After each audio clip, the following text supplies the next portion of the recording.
Welcome back to Natal B Reefing, and this is I think it's about a third week update on the Cade, and that is Bulk Reef Supply on TV, and those are our fish. So they've been in here now probably since the second day the tank was here, actually the first day. Pretty happy, eating really nicely, exploring the tank. They all just tend to live together. I think they're so used to being in like close quarters that they just kind of all school together. It's kind of weird. Anyway, so it's now week 3, and what I am going to tell you, I'm going to tell you about the thing that I like the most, and it's not actually up in this part of the tank. It's actually down here, and it's not even part of the Cade tank. It is this, the Octo Regal, or Reef Octo Regal, I think it's called, 150S skimmer.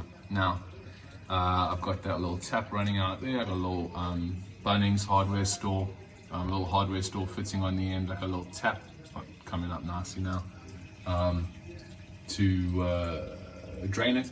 Anyway, what I like the most about this thing is something I've never had on any skimmer before, and that is the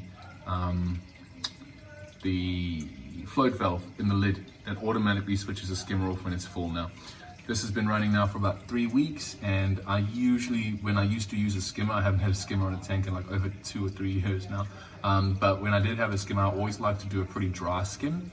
I don't know why, it just was how I started, and that's what I do.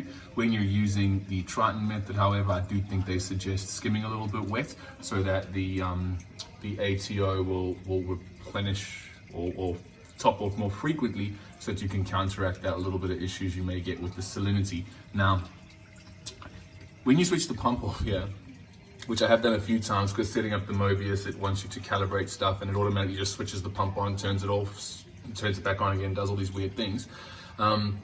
Twice, the sump filled right to this level here where that mark is. So that level is quite high up on the skimmer, probably about there. So what happens every time that happens, anyone with the skimmer will know, when the water level gets that high, this thing overflows instantly. Shoop, fill up, done. What would normally happen is that would go all the way full over the top and piss all the disgusting water back into the sump. However, with the float switch, it just cuts it off. Now, I've never ever had one before, so I didn't even know the skimmer had overflowed until I opened the sump cabinet to have a look at something, and I went, oh geez, look at that, it's full. Why it didn't overflow? And then I forgot, because it has its fish on. Look at that. So that's all pretty exciting, and I do really love that thing.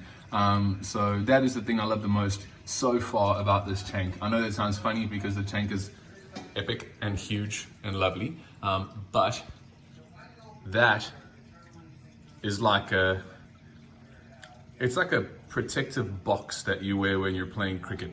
It's sort of, it's awesome. And then when it actually gets hit with the cricket ball, you go, man, that's even more awesome than before I got hit. And that's exactly what that float valve was like. Great feature. And when it actually works, fantastic. So yeah, that's it. I am in discussions about what fish we're gonna get. So we're thinking about some groups of fish for this tank.